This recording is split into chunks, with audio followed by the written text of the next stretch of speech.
अस्सलाम वालेकुम स्टूडेंट्स, मैं हूं आपका फिजिक्स टीचर कमर मोहम्मद नबील और आप इस वक्त हैं नबील्स ऑर्बिट में। तो चलिए स्टार्ट करते हैं आज का topic.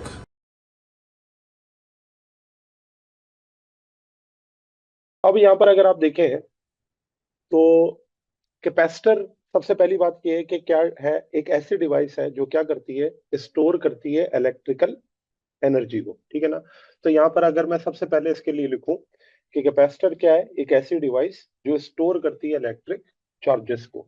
Device use to use to store store electric charges, और ये भी कह सकते हैं use to store electrical energy, store electrical energy. ठीक है।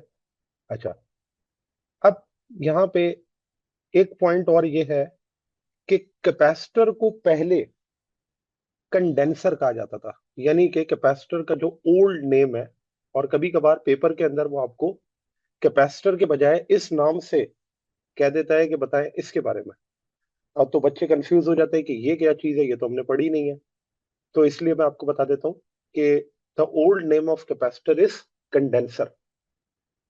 अब ये भी वही चीज है कि इलेक्ट्रिक चार्जेस, इसका मतलब जब तक इसका नाम कैपेसिटर नहीं पड़ा था तो उस वक्त तक इसको कंडेंसर कहते थे। और इवन अभी भी बहुत सारी डिवाइसेस के अंदर इस कैपेसिटर को कंडेंसर के नाम से ही लगाया जाता है कि एक कंडेंसर इसके अंदर लगा हुआ है। तो वो कंडेंसर भी यही काम करता है कि वो चार्जेस को क्या करता है, स्टोर करता है। ठीक है। यहाँ पे कैपेसिटर का जो प्रिंसिपल है वो क्या है? कैपेसिटर का प्रिंसिपल है इलेक्ट्रोस्टैटिक्स। और कैसे इलेक्ट्रोस्टैटिक है?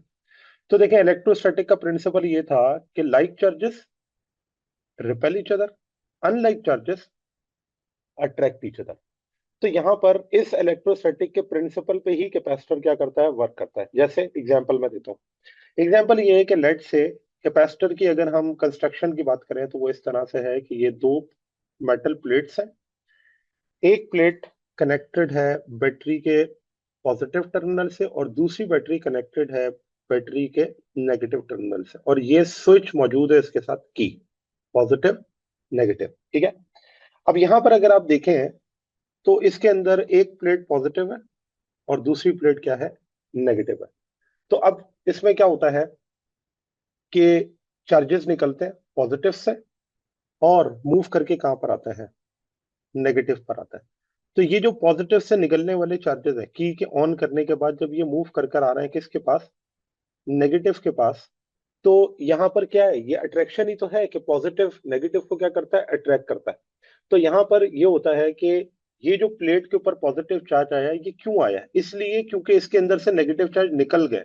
और क्यों निकल गए, उसकी वजह है बैटरी का पॉजिटिव टर्मिनल। तो ये बैटरी का पॉजिटिव टर्मिनल क्या करता है, इस प्लेट से नेगेटिव चार्जेस को बाहर निकालता है, और ये नेगेटिव चार्जेस डिपॉजिट हो जाते हैं कहां पर जाकर, दूसरी प्लेट पर। अब होगा क्या, एक प्लेट पे पॉजिटिव चार्ज बढ़ना शुरू हो जाएगा, दूसरी प्लेट पे नेगेटिव चार्ज बढ़ना शुरू हो जाएगा। और यहां पर आप देखेंगे तो एक इलेक्ट्रिक फील्ड इसके अंदर क्या हो जाएगी, प्रोड्यूस हो जाएगी। ठीक है। और वो किसकी वजह से हुई है, चार्जेस के स्टोर होने की वजह से। एंड देन ये जब आपका जो बैटरी का वोल्टेज है वो इक्वल हो जाएगा किसके, वोल्टेज बिटवीन द प्लेट्स के, तो ये आपके पास चार्जिंग क्या हो जाएगी, फुल। इससे ज्यादा फिर चार्जिंग उसके अंदर नहीं होती। इसे ही हम कहते हैं कि ये मैक्सिमम अब आपके पास इलेक्ट्रोस्टैटिक चार्ज इसके अंदर स्टोर हो गया है। इसको अभी हम जब हम आगे जाकर पढ़ेंगे चार्जिंग एंड डिस्चार्जिंग का टॉपिक, तो उसमें हम ज्यादा डिटेल में पढ़ेंगे। लेकिन यहाँ पर इलेक्ट्रोस्टैटिक का जो प्रिंसिपल है वो यूज होता है चार्जिंग के लिए। दूसरी बात, कैपेसिटर की जो कंस्ट्रक्शन है उस कंस्ट्रक्शन में दो चीजें आती हैं। एक है कंडक्टिंग प्लेट्स, एक है कंडक्टिंग प्लेट्स, और दूसरी इसके दरमियान में है डाइइलेक्ट्रिक बिटवीन द प्लेट्स। ठीक है। दूसरा जो है वो क्या है, डाइइलेक्ट्रिक बिटवीन द प्लेट्स,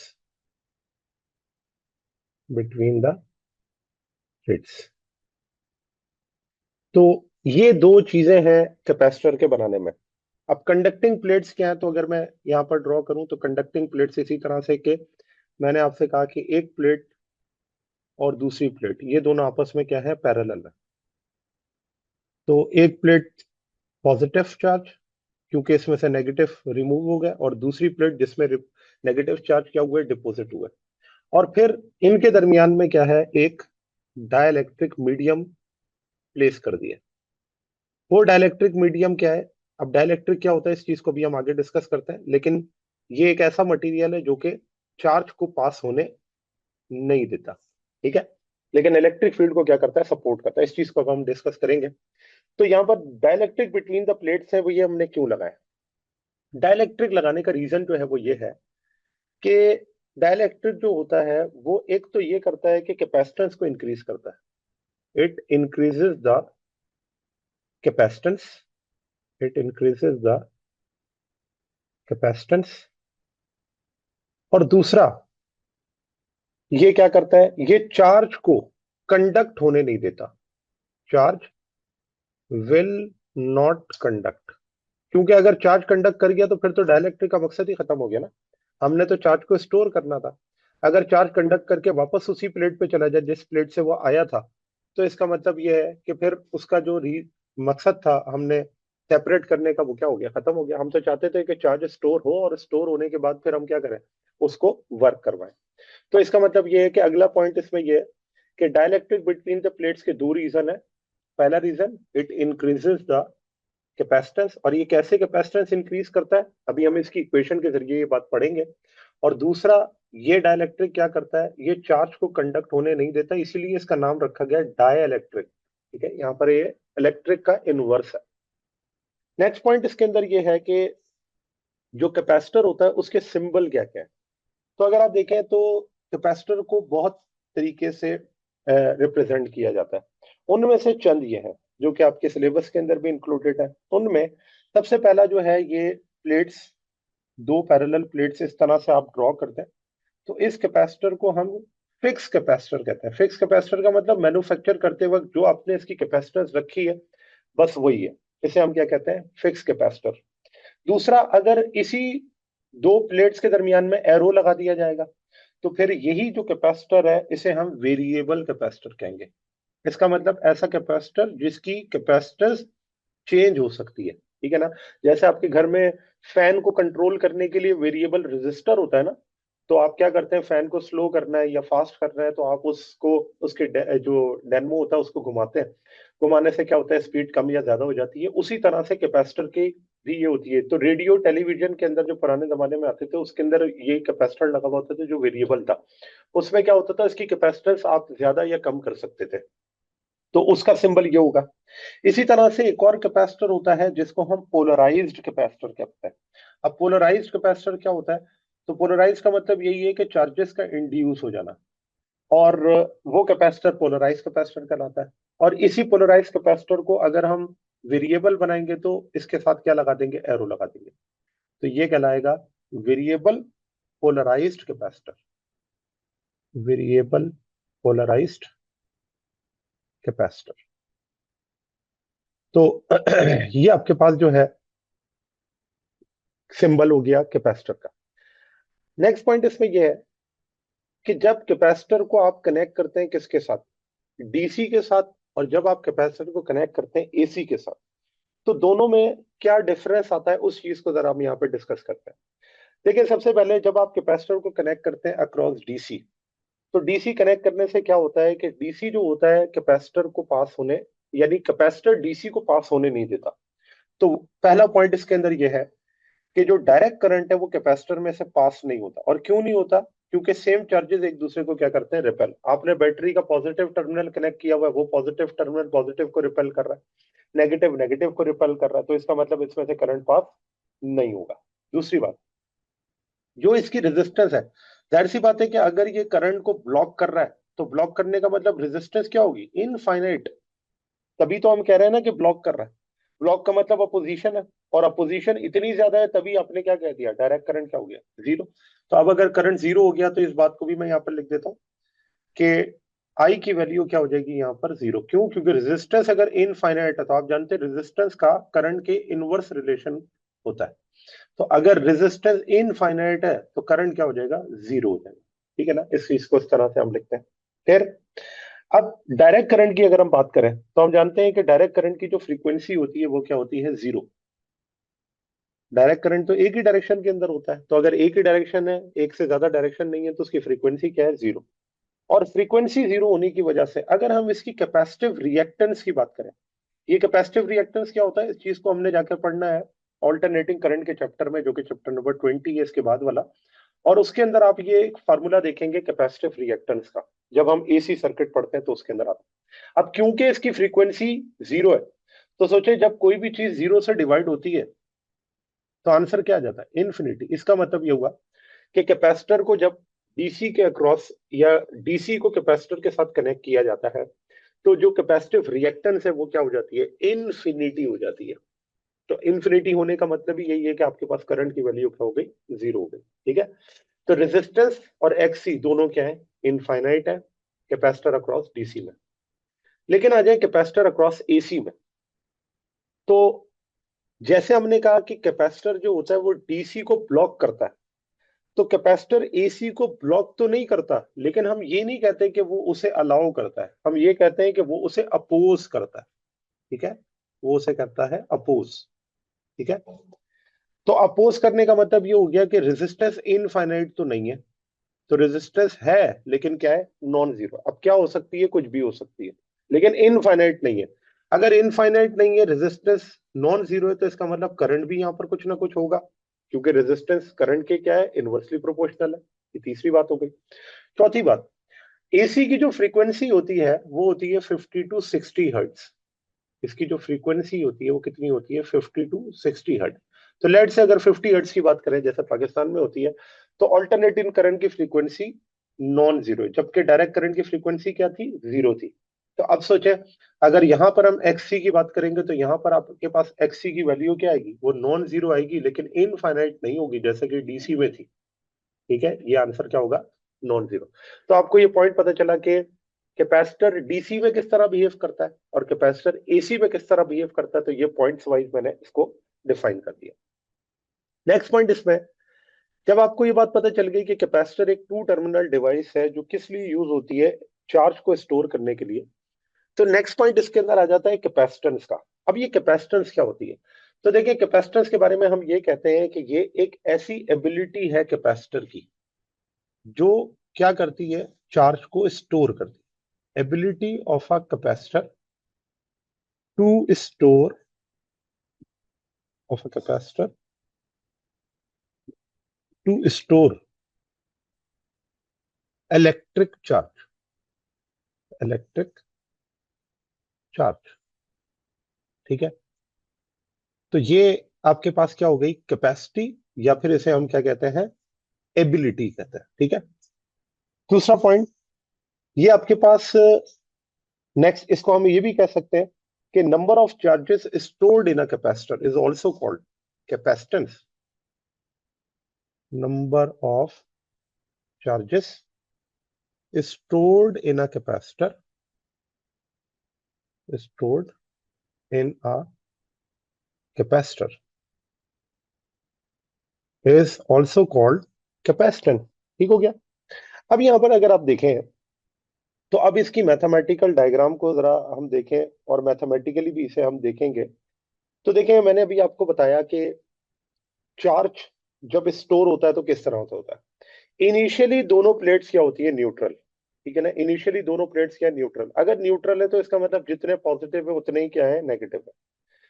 लेकिन जैसे ही आपने क्या किया, बैटरी को अटैच कर दिया और ये स्विच यहां से ऑन कर दिया, तो स्विच के ऑन करने से क्या होगा कि इस प्लेट में से जो पॉजिटिव के साथ कनेक्टेड है, वो क्या करेगी कि वो इस प्लेट में से इलेक्ट्रॉन को इजेक्ट करेगी।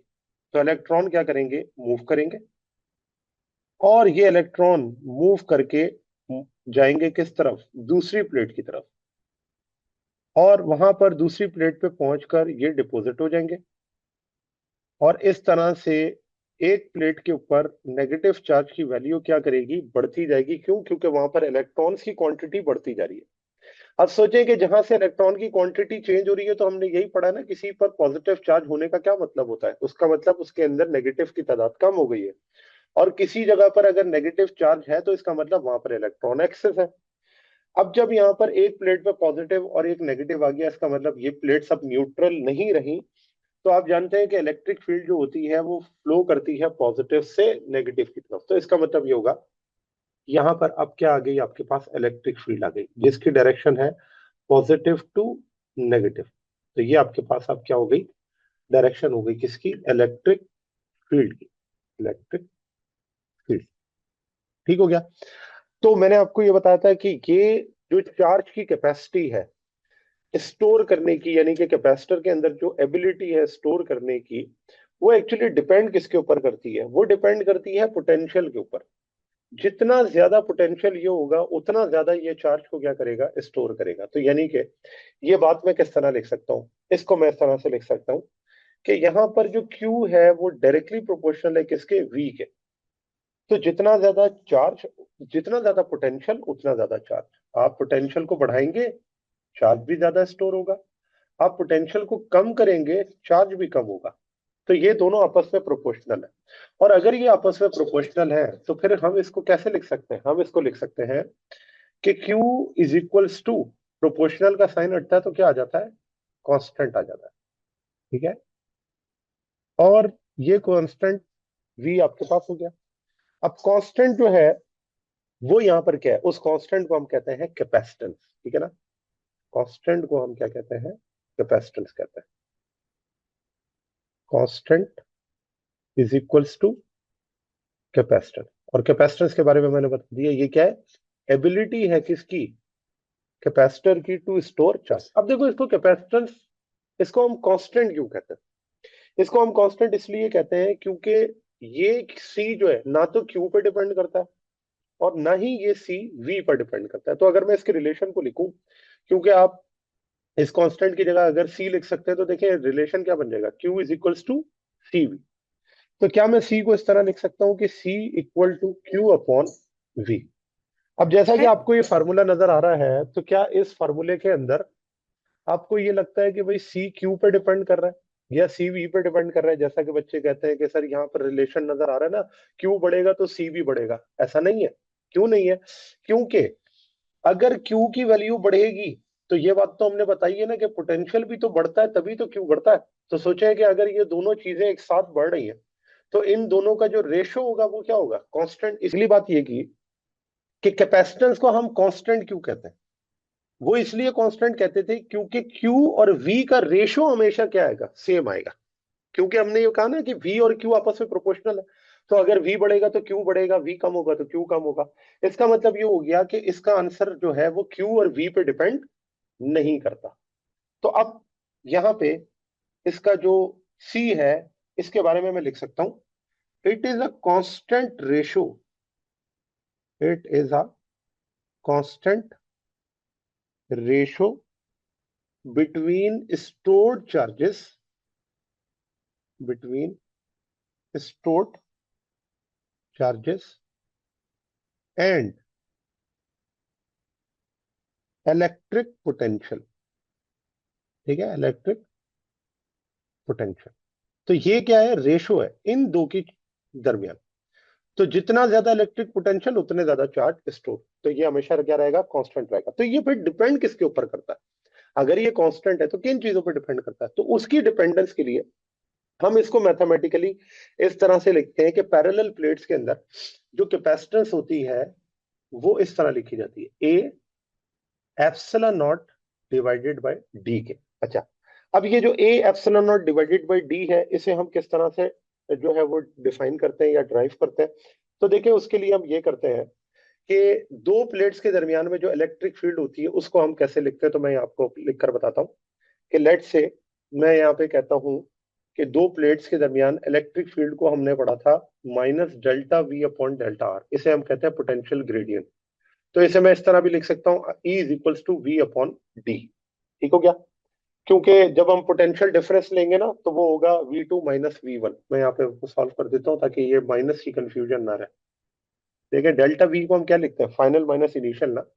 तो ये है माइनस V2 माइनस V1 और divided by delta R. Delta R आपके पास क्या है, प्लेट्स के दरमियान का डिस्टेंस, उसे मैंने डी लिख दिया। ठीक है, अब जब ये V1 इस माइनस का साइन अंदर मल्टीप्लाई होगा तो इलेक्ट्रिक फील्ड की वैल्यू आ जाएगी माइनस माइनस प्लस V1 और माइनस V2, ठीक है, डिवाइडेड बाय डी।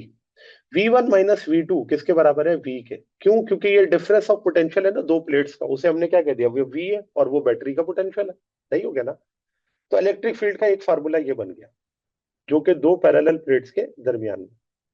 दूसरा, इलेक्ट्रिक फील्ड को हम इस तरह भी लिखते हैं, सिग्मा अपॉन एप्सिलॉन नॉट। अब ये सिग्मा अपॉन एप्सिलॉन नॉट क्या है?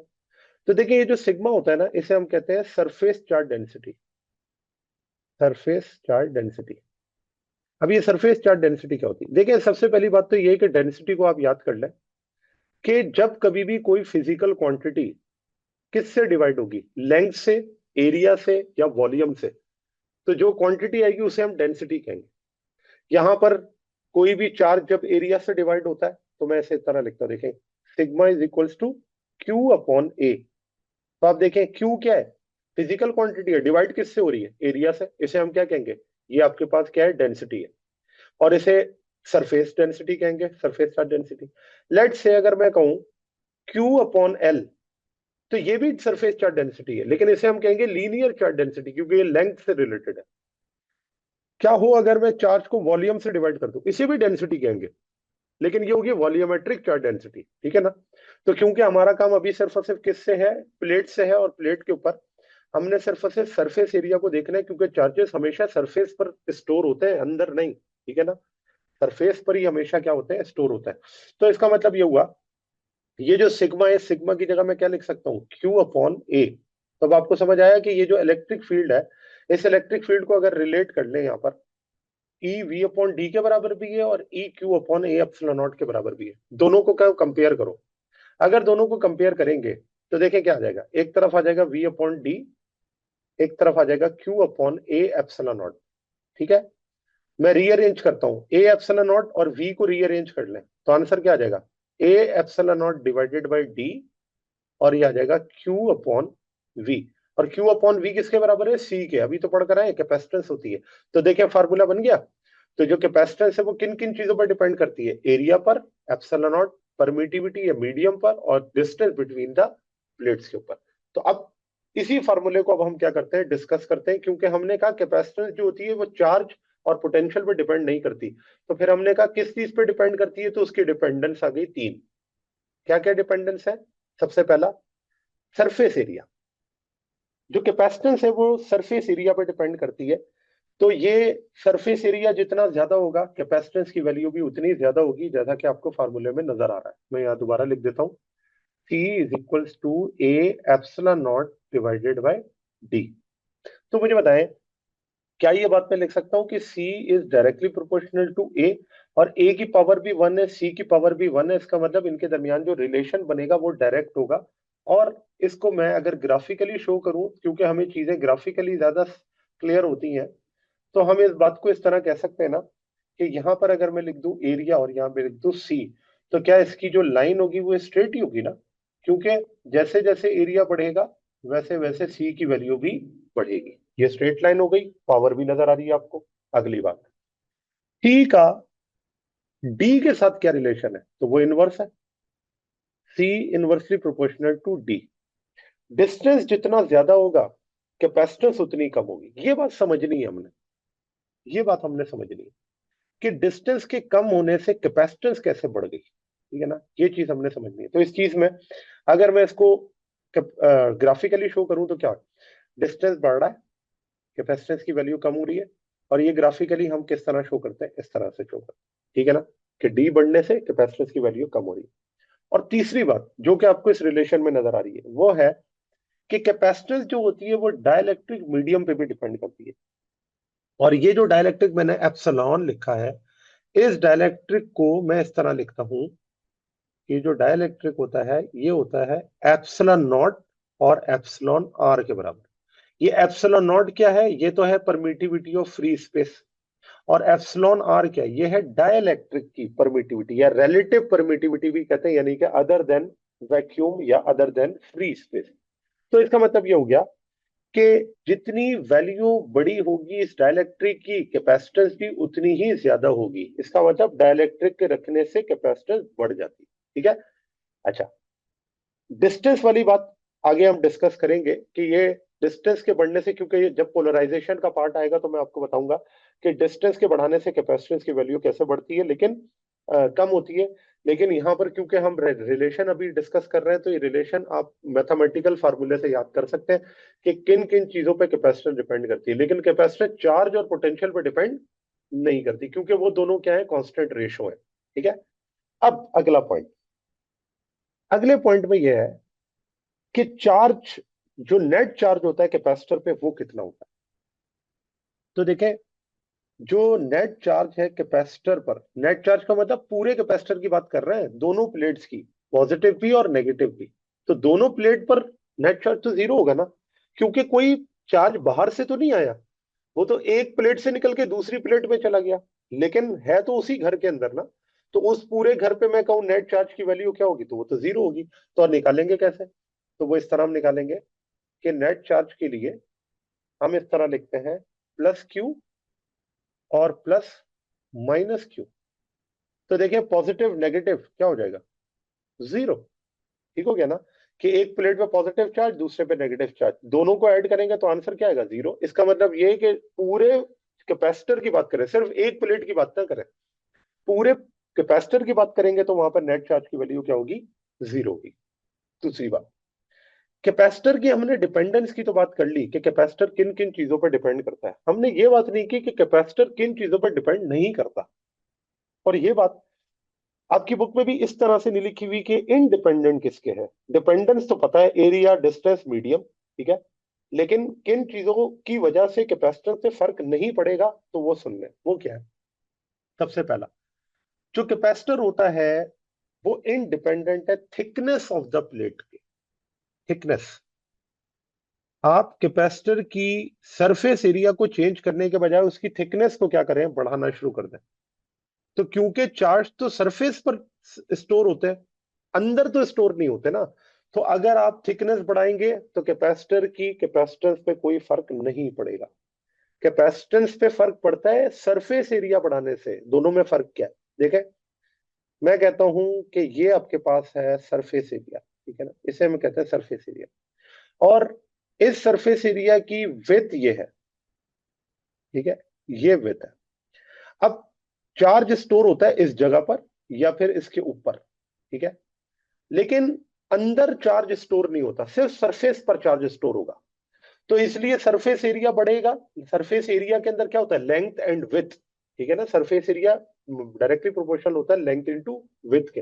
तो लेंथ और विड्थ दोनों चीजें जब बढ़ेंगी तब कैपेसिटेंस बढ़ेगी, लेकिन थिकनेस के बढ़ने से कैपेसिटेंस पे कोई फर्क नहीं पड़ेगा। दूसरी बात, कैपेसिटेंस इनडिपेंडेंट है नेचर ऑफ प्लेट के। अब नेचर ऑफ प्लेट से क्या मुराद है, इसका मतलब किस मटेरियल की बनी है, इससे कोई फर्क नहीं पड़ता। ठीक है, नेचर ऑफ प्लेट। तो अक्सर पेपर के अंदर कंफ्यूज करने के लिए आपको कह देता है कि दो कैपेसिटर्स है, एक की जो नेचर है, या एक स्टील का, आयरन का है, दूसरा स्टील का बना हुआ है, तो आप बताएं कि किसकी कैपेसिटेंस ज्यादा होगी। तो आप याद रखें, अगर पोटेंशियल की वैल्यू, चार्ज की वैल्यू डिफरेंट है, एरियाज है, डिस्टेंस है, या डाइलेक्ट्रिक मीडियम की वैल्यूज में कोई चेंज नहीं है, तो फिर नेचर ऑफ प्लेट की वजह से कैपेसिटेंस पे कोई फर्क नहीं आएगा। ठीक है, तो ये एक पॉइंट हो गया इंडिपेंडेंट का। अगली बात, कैपेसिटर की यूनिट क्या होती है, सॉरी कैपेसिटेंस की यूनिट क्या होती है। तो देखिए, कैपेसिटेंस की यूनिट होती है फैरेड, और ये इसकी एसआई यूनिट है। SI unit of capacitance, SI unit of capacitance is farad, और इसको हम डिनोट करते हैं एफ से। अब क्योंकि जो फैरेड है ये एक बड़ी यूनिट है, बहुत बड़ी यूनिट है, तो नॉर्मली जो डोमेस्टिक पर्पस पे आप यूज करते हैं कैपेसिटर्स, वो माइक्रो फराड या पीको फैरेड के अंदर होता है। ठीक है, और इस फैरेड को मैं अगर एसआई यूनिट के अंदर लिखूं कि आप इसको फार्मूले के जरिए किस तरह से लिख सकते हैं, तो देखें, हमने जो है वो फार्मूला क्या पढ़ा कैपेसिटेंस का, C is equals to Q upon V. तो क्यू क्या है, कूलम, वी क्या है, वोल्ट। कूलम पर वोल्ट किसके बराबर है? फेरेड के। इसका मतलब ये हुआ कि 1 फेरेड बराबर है किसके? कूलम पर वोल्ट के। ठीक है ना, ये इसकी यूनिट हो गई। इसी तरह से अगर मैं इसकी एसआई बेस यूनिट लिखूं कि वो क्या होगी? SI base unit. तो बेस यूनिट लिखने के लिए आप क्या करेंगे? कूलम और वोल्ट में से इस चीज को क्या कर लेंगे? कैलकुलेट। और वो बराबर होगी पर किलोग्राम पर मीटर स्क्वायर एस पावर 4 और एम्पियर स्क्वायर। तो ये कैलकुलेट कर कर देखिएगा कूलम किसके बराबर है और वोल्ट एसआई बेस यूनिट में किसके बराबर है, सॉल्व करके देखिएगा, ये आंसर आपके पास आएगा। और ये है एसआई बेस यूनिट। दूसरी बात जो कि मैंने आपसे कही कि जो कैपेसिटेंस की वैल्यू होती है जो कि हम यूज करते हैं डोमेस्टिक पर्पस पे, वो फेरेड नहीं होती, क्योंकि फेरेड एक बड़ी यूनिट है। और फेरेड यही कह रहा है कि अगर 1 कूलम चार्ज स्टोर होगा 1 वोल्ट के पोटेंशियल डिफरेंस के साथ, तो वहां पर 1 फेरेड की कैपेसिटेंस होगी। अब आप जानते हैं कि 1 कूलम चार्ज कितना बड़ी वैल्यू है। 1 कूलम में 6.25 एक्सपोनेंट 18 इलेक्ट्रॉन्स होते हैं। ठीक है ना, 1 कूलम में इतने इलेक्ट्रॉन्स होते हैं। तो सोचिए मैं कह रहा हूं कि एक कैपेसिटर में इतने चार्ज स्टोर हो रहे हैं, दरमियान का पोटेंशियल डिफरेंस 1 वोल्ट हो, तो वहां पर कितनी वैल्यू आती है कैपेसिटेंस की? वो आती है 1 फेरेड। तो it is a big value. तो हम जो यूज करते हैं अपने घरों में वो होता है माइक्रो फेरेड में। तो कैपेसिटेंस के बारे में मैं यहाँ पे लिख देता हूँ कि domestically capacitance is in micro farad and pico farad. ये वाली यूनिट जो है वो ज्यादातर यूज होती है, माइक्रो एक्सपोनेंट -6 और पिको एक्सपोनेंट -12। तो ये आपके पास कैपेसिटेंस की वैल्यूज जो कि हम यूज करते हैं। अच्छा, उसके बाद हम बात करते हैं इसकी ग्राफिकल रिप्रेजेंटेशन की। तो जो ग्राफिकल रिप्रेजेंटेशन है उसमें हम इसको रिलेट करते हैं क्यू और वी दोनों को। तो अब मैंने आपको कैपेसिटेंस के एरिया या स्लोप निकालना सिखा दिया किस तरह से, कि जब आपने स्लोप निकालना होता है तो स्लोप किस तरह निकाला जाता है? परपेंडिकुलर को बेस से डिवाइड करके। और एरिया आप किस तरह निकालते हैं? एरिया आप निकालते हैं परपेंडिकुलर को बेस से मल्टीप्लाई करके। ठीक है ना, ये बात आपने याद रखनी है। तो मैं यहाँ पर अगर स्लोप की बात करूं कि यहाँ का जो स्लोप है वो किसके बराबर होगा, तो स्लोप निकलता है टेंजेंट से। टेन थीटा बराबर होता है परपेंडिकुलर अपॉन बेस के। परपेंडिकुलर पे कौन है? तो परपेंडिकुलर पे है चार्ज, बेस पे कौन है? वोल्ट। चार्ज पर वोल्ट किसके बराबर है? कैपेसिटेंस। ठीक हो गया। तो इसका मतलब ये है कि अगर चार्ज और पोटेंशियल का स्लोप निकाला जाए तो वो स्लोप आपको सी की वैल्यू देगा। और आप देख सकते हैं कि ये ग्राफ लीनियर है, हर पॉइंट पर इसका एंगल क्या रहेगा? कांस्टेंट रहेगा।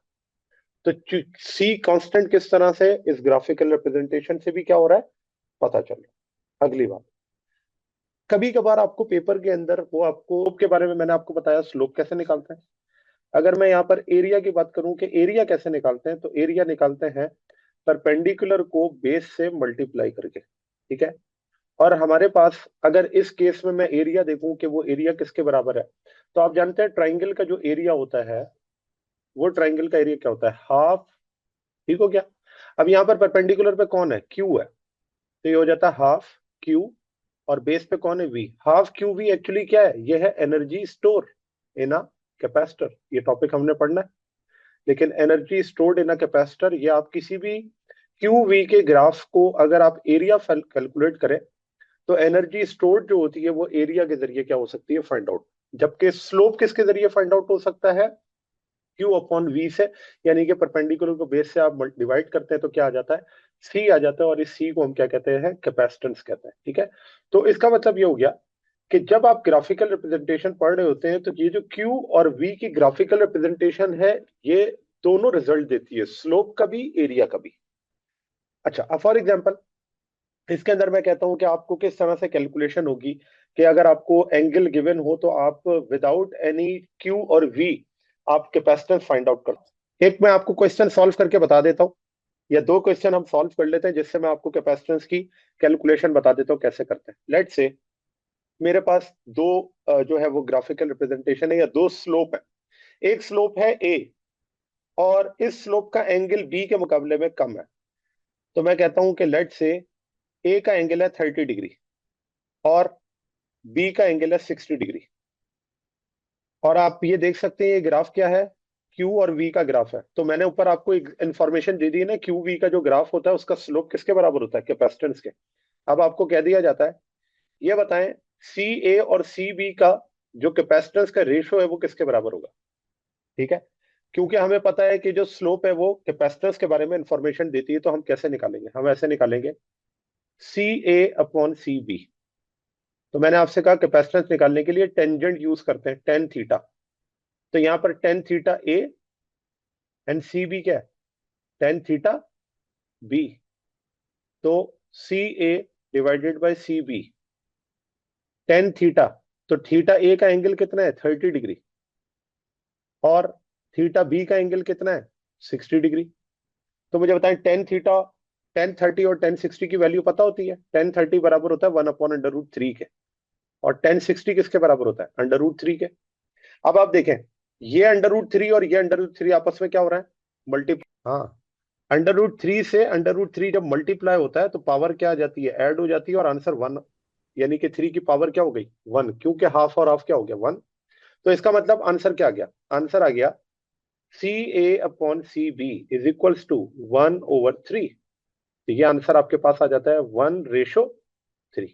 बात समझ आई। तो अब आप देखें कि ये आपको क्या बता रहा है, ये आपको ये बता रहा है अगर मैं इसको रीअरेंज करके लिखूं, 3 को आप सी ए से मल्टीप्लाई कर दें और सी बी को 1 से मल्टीप्लाई करते हैं, तो क्या ये बात ये लिखी जा सकती है। तो बात समझ आई। इसका मतलब ये हुआ कि आपको सिर्फ और सिर्फ कैपेसिटेंस न्यूमेरिकली नहीं बल्कि ग्राफिकली भी कैलकुलेट करनी आनी चाहिए कि कैपेसिटेंस हम ग्राफिकली कैसे कैलकुलेट कर सकते हैं। ठीक है, तो ये मकसद आपको बताने का यहाँ पर ग्राफिकली है। अब पूछा हुआ है आप उस ग्राफ में से उस वैल्यू को एक्सट्रैक्ट करेंगे। लेट से ये चार्ज की वैल्यू माइक्रो कूलम में गिवन है और वोल्टेज की वैल्यू वोल्ट्स के अंदर गिवन है। ठीक है, वैल्यूज क्या है, 2, 4, 6, 8, 10, 12, और चार्ज क्या है, 5 और 10 है। सही है। अब मैंने क्या करना है, मैंने यहाँ पर कैपेसिटेंस फाइंड आउट करनी है। तो मुझे पता है ना कि इस ग्राफ का जो स्लोप है वो मुझे किसकी इंफॉर्मेशन देगा, कैपेसिटेंस की। इस ग्राफ का स्लोप क्या है, क्यू अपॉन वी, किसकी इंफॉर्मेशन देगा, कैपेसिटेंस की। ये मैंने क्या करनी कैपेसिटेंस। है, फाइंड आउट।